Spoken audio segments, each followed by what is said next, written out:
Hey WEEZER. Hair's really messy. Congratulations on coming first and third in your Newcastle competition last week. Good on you.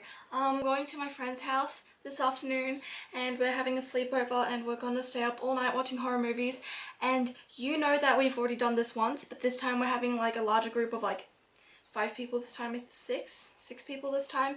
And so we're gonna try to squeeze in as many horror movies as possible, and we can't start early, so we're gonna have to stay up all night. So how when you heard Jake, you were trying to like be really quiet, and in order to do that you just stayed really still. Speaking of which, I guess most people do that, like it's an immediate reaction to something, I guess, I don't know. And this just kind of reminds me of when I was at Awesome, a youth camp that I went to this year, and my friend Belinda was telling me about these weeds, and like basically she'd pick them, and as she like went to pull them, like to touch them, like they would shoot out seeds so that they could regrow. And so no matter how many times you pull them out, they're gonna keep growing in that same area or around that same area because they've got the seeds shooting out whenever you pull them. And so I thought, wow, that's like a defense mechanism. What if humans did that? So what if we did something in order for our survival if we felt threatened or we were like, felt like we were gonna be hurt? So I was just thinking, what if we shot out babies? I know this sounds weird, but what if someone came to grab you and you were just like, no! And suddenly like, baby shot out of you. Charles Darwin thought he had something going on, but my theory is clearly more plausible. Sound like you've had an interesting week, and on the same day as Jacob's birthday was my friend's birthday.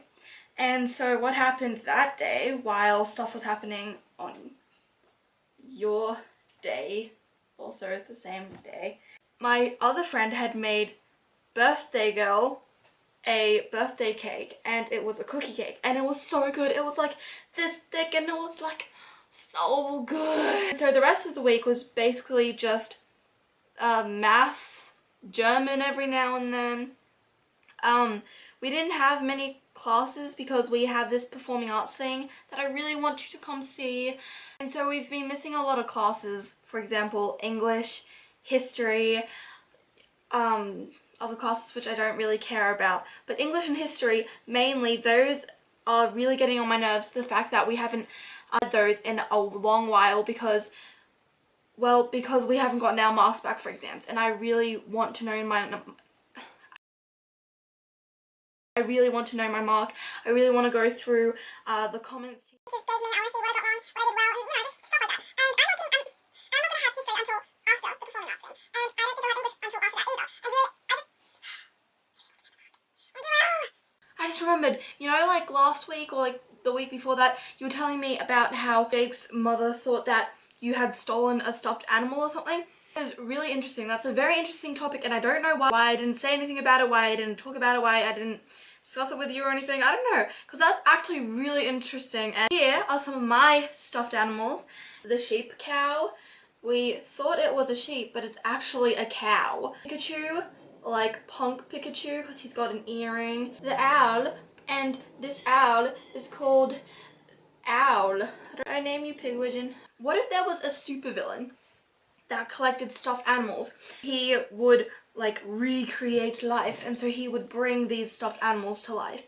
How interesting would that be? It'd be like Toy Story, but they would be evil. He'd attack the city with these stuffed animals, and he'd have like huge stuffed bears from like his show and stuff like that, like really huge ones, and they're just attacking everyone. That would be so cool. Like, what if that was like a horror movie or something, like Attack of the Stuffed Animals? I feel like DC would not mind inventing this character.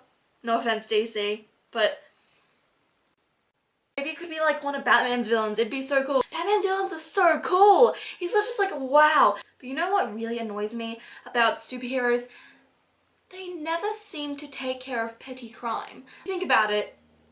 All these superheroes, they're going off just fighting supervillains who are like crazy. While that's all happening, some lady is being mugged and shot in an alleyway. No one's there to save her. Batman's not there to save her, which is ironic because that's how his parents died. But you know who is there? Spider-Man. Spider-Man's always there for like petty crimes, the big stuff,